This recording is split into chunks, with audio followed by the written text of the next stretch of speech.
ನಮಸ್ಕಾರ. ವನಜಾ ಮಲೆನಾಡು ಬಂದಾಯಿತು, ಹೊಸ ವಿಡಿಯೋ ತಂದಾಯಿತು. ಬನ್ನಿ, ಇವತ್ತು ರಾಘವೇಂದ್ರ ಮಹಿಮೆ ಈ ಸೀರಿಯಲ್ಲು ಹೇಗೆ ಮೂವ್ ಆಗುತ್ತೆ, ಏನು ಸ್ಟೋರಿ ಇದೆ ನೋಡೋಣ. ಅದಕ್ಕಿಂತ ಮುಂಚೆ ನನ್ನ ವಿಡಿಯೋಕ್ಕೆ ಸಬ್ಸ್ಕ್ರೈಬ್ ಮಾಡಿಲ್ಲ ಅಂದರೆ ದಯವಿಟ್ಟು ಸಬ್ಸ್ಕ್ರೈಬ್ ಮಾಡ್ಕೊಳ್ಳಿ, ಹಾಗೆ ಒಂದು ಲೈಕ್ ಕೊಡಿ. ಇಲ್ಲೂ ರಾಘವೇಂದ್ರ ಗುರುಗಳು ಎಲ್ಲ ಊರೂರ ಮೇಲೆ ಹೋಗುವಾಗ ಎಲ್ಲರಿಗೂ ಒಳ್ಳೇದು ಮಾಡ್ಕೊಂಡು ಹೋಗಬೇಕು ಅನ್ನೋದು ಅವ್ರದ್ದು ಒಂದು ವಾಡಿಕೆ ಆಗಿರುತ್ತೆ. ಅವ್ರು ಅಂದ್ಕೊಂಡಿದ್ದೆಲ್ಲ ಒಳ್ಳೇದಾಗುತ್ತೆ. ಹಾಗಾಗಿ ಆದರೆ ಅಲ್ಲಿ ಮಹಾರಾಜ, ಇವ್ರು ಹೋಗಿರೋಂತಹ ಮಹಾರಾಜ ಏನಾದರೂ ಎಲ್ಲರಿಗೂ ಒಳ್ಳೇದು ಮಾಡ್ತಿದ್ದಾರೆ ಗುರುಗಳು ಅಂತೇಳ್ಬಿಟ್ಟು ಏನಾದರೂ ಗಿಫ್ಟ್ ಕೊಡಬೇಕು ಅಂತೇಳಿ ಗಂಡ ಹೆಂಡ್ತಿ ಮಾತಾಡ್ಕೊಳ್ತಾರೆ ಮನೆಯಲ್ಲಿ. ಅರಮನೆಯಲ್ಲಿ ಮಾತಾಡಿಕೊಂಡು ಸ್ವಾಮಿಗಳಿಗೆ ಏನಾದರೂ ಗಿಫ್ಟ್ ಕೊಡಬೇಕು, ಗುರುಗಳಿಗೆ ಏನು ಗಿಫ್ಟ್ ಕೊಡೋದು ಅಂತ ಯೋಚನೆ ಮಾಡ್ತಿರ್ತಾರೆ. ಆ ಟೈಮಿಗೆ ಕರೆಕ್ಟಾಗಿ ಅವ್ರಿಗೊಂದು ಒಳಿಯುತ್ತೆ. ವಜ್ರದ ಹಾರ ಕೊಟ್ಟರೆ ಹೇಗೆ ಅಂತೇಳ್ಬಿಟ್ಟು ಗಂಡ ಹೆಂಡ್ತಿ ಮಾತಾಡ್ಕೊಳ್ತಾರೆ ಮನೆಯಲ್ಲಿ. ವಜ್ರದ ಹಾರ ತಗೋತಾರ ಗುರುಗಳು ಅಂತೇಳಿ. ಆಮೇಲೆ ಗಂಡ ಹೇಳ್ತಾನೆ ಏನು ಕೊಡೋದು ಗಿಫ್ಟು ಅಂತೇಳಿ. ಹೆಂಡ್ತಿ ಹೇಳ್ತಾಳೆ, ವಜ್ರದ ಹಾರ, ಬೆಲೆ ಬಾಳೋ ಅಂಥ ಹಾರ ಕೊಟ್ಬಿಡೋಣ, ಅದಾದರೆ ಗುರುಗಳಿಗೆ ಇಷ್ಟ ಆಗ್ಬೋದು, ತಗೊಳ್ತಾರೋ ಏನು ಅಂತೇಳಿ. ಸರಿ ಅಂತ ಹೇಳ್ಬಿಟ್ಟು ಡಿಸ್ಕಸ್ ಮಾಡ್ತಾರೆ. ಮಂತ್ರಿನೂ ಜೊತೆಗಿರ್ತಾನೆ. ಎಲ್ಲರೂ ಸೇರಿ ಡಿಸ್ಕಸ್ ಮಾಡಿ ಕೊನೆ ಗಂಡ ಹೆಂಡ್ತಿ ಕೂತು ಮಾತಾಡಿ ಎಲ್ಲ ಮಾಡಿ ಆಯಿತು ಅಂತೇಳಿ ಅದು ಕೊಡೋದು ಅಂತ ತೀರ್ಮಾನ ಆಗಿರುತ್ತೆ. ಆಗ ಗುರುಗಳಿಗೆ ಒಂದು ಪೀಠ ಮಾಡಿರ್ತಾರೆ. ಆ ಪೀಠದ ಮೇಲೆ ಕೂರಿಸಿರ್ತಾರೆ ಗುರುಗಳನ್ನ. ಆ ಊರಿನ ಸಮಸ್ಯೆ ಏನು ಅಂತ ಎಲ್ಲ ಹೇಳ್ತಾರೆ. ಎಲ್ಲ ಸಮಸ್ಯೆನೂ ಬಗೆಹರಿಸ್ತಾರೆ. ಆವಾಗ ರಾಜರು ಬಂದು ತುಂಬ ಒಳ್ಳೇದು ಮಾಡಿದ್ದೀರ ಗುರುಗಳೇ, ನಮ್ಮ ಆದಿತ್ಯನ ಸ್ವೀಕರಿಸಬೇಕು ನೀವು ಅಂತೇಳಿ ಹೇಳ್ತಾನೆ. ಆಗ ಗುರುಗಳು ಹೇಳ್ತಾರೆ, ಇಲ್ಲ, ಆ ಥರ ಏನಿಲ್ಲ, ನಾವು ಲೋಕ ಕಲ್ಯಾಣಕ್ಕೋಸ್ಕರ ಹೋಗ್ತಾ ಇರ್ತೀವಿ, ನಾವು ಆ ಥರ ಏನಿಲ್ಲ ಅಂತ ಹೇಳ್ತಾರೆ. ಆ ಥರ ಏನು ಸ್ವೀಕರಿಸಲ್ಲ ಅಂತ ಹೇಳಿರ್ತಾರೆ. ಆದರೂ ಸ್ವೀಕರಿಸ್ಬೋದು ಅನ್ನೋ ಒಂದು ಉದ್ದೇಶದಲ್ಲಿ ಇವರೇನು ಮಾಡ್ತಾರೆ, ಈ ಮಹಾರಾಜರು ಅವ್ರಿಗೇನಾರು ಗಿಫ್ಟ್ ಕೊಡಲೇಬೇಕು, ಬಹುಮಾನ ಅಂದರೆ ಒಂದು ಏನಾದರೂ ಕೊಡಬೇಕು ಅಂತ ಯೋಚನೆ ಮಾಡಿ ವಜ್ರದ ಹಾರನೇ ಕೊಟ್ಬಿಡೋಣ ಅಂತ ತೀರ್ಮಾನ ಮಾಡ್ಕೊಳ್ತಾ ಇರ್ತಾರೆ. ಇದು ಕೂಡ ಗುರುಗಳಿಗೆ ಅದು ಗೊತ್ತಾಗ್ತಿರುತ್ತೆ. ಅವ್ರು ಏನು ಡಿಸ್ಕಸ್ ಮಾಡ್ತಾರೆ, ಏನು ಕೊಡಬೇಕು ಅಂತಿದ್ದಾರೆ ಎಲ್ಲ ಗೊತ್ತಿರುತ್ತೆ. ಇವರು ತಂದು ಅದನ್ನು ಅವ್ರ ಕೈಗೆ ಕೊಟ್ಟಾಗ ಅವ್ರಿಗೆ ಅದೊಂಥರ ಮುಜುಗರ ಅನಿಸುತ್ತೆ, ಬೇಜಾರು ಅನಿಸುತ್ತೆ. ಆವಾಗ ಅವರಿನ್ನೂ ಇಸ್ಕೊಂಡೇ ಇರಲ್ಲ. ಮಹಾರಾಣಿನೂ ಹೇಳ್ತಾಳೆ, ಹೌದು, ನಾವು ಬೇರೆ ಏನೇ ಕೊಟ್ಟರು ಅದು ಚಿಕ್ಕದು ಅನಿಸುತ್ತೆ, ವಜ್ರದ ಹಾರನೇ ಕೊಟ್ಬಿಡೋಣ ಅಂಥೇಳಿ ಹೆಂಡ್ತಿನೂ ಕೂಡ ಹೇಳ್ತಾಳೆ, ಭಾಳ ಬೆಲೆ ಬಾಳೋ ಅಂತ ವಜ್ರದ ಹಾರ ಕೊಟ್ಬಿಡೋಣ ಅಂಥೇಳಿ. ಸರಿ, ಮಹಾರಾಜನು ಅದಕ್ಕೆ ಒಪ್ಕೊಂತಾನೆ. ಮಂತ್ರಿಗೂ ಕೂಡ ಅದು ಗೊತ್ತಿರುತ್ತೆ.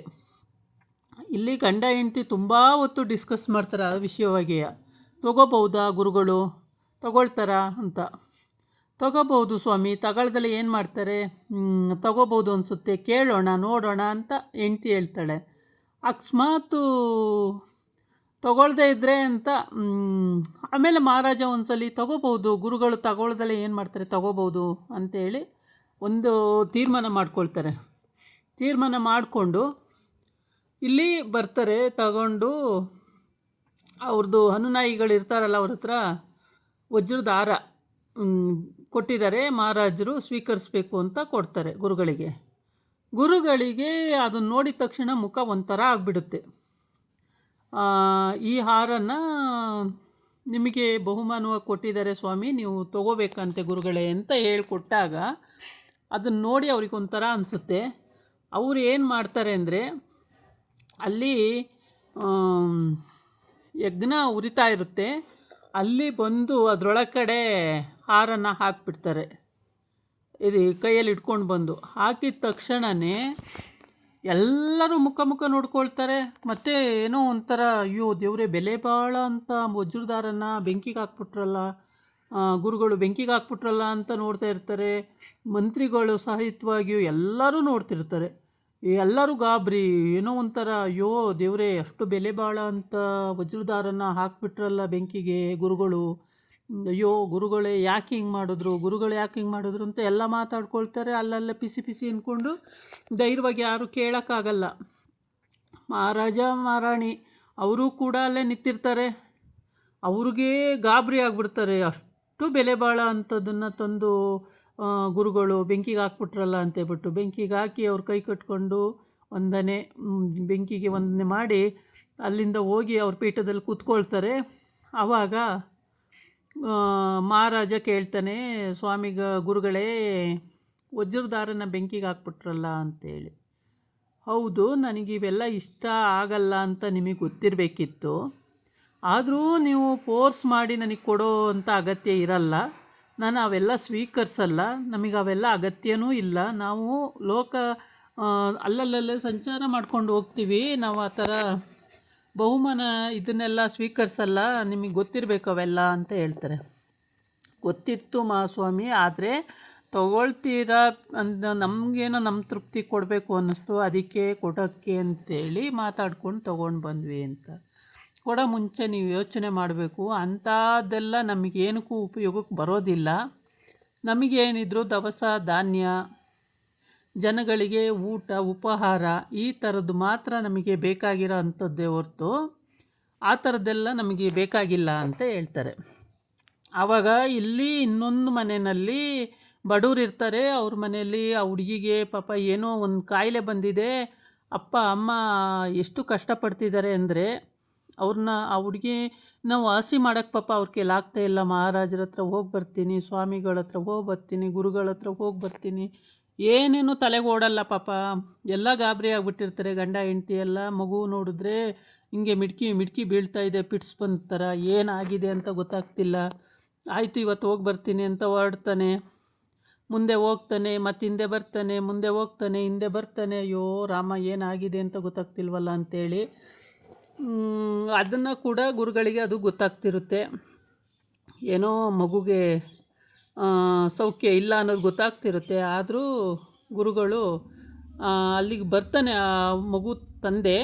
ಆವಾಗ ಅವರೇನೋ ಒಂದು ಭಸ್ಮನೋ ಅಥವಾ ಏನೋ ಒಂದು ತೀರ್ಥನೋ ಏನೋ ಒಂದು ಕೊಡ್ತಾರೆ, ಮಗು ಹುಷಾರಾಗುತ್ತೆ.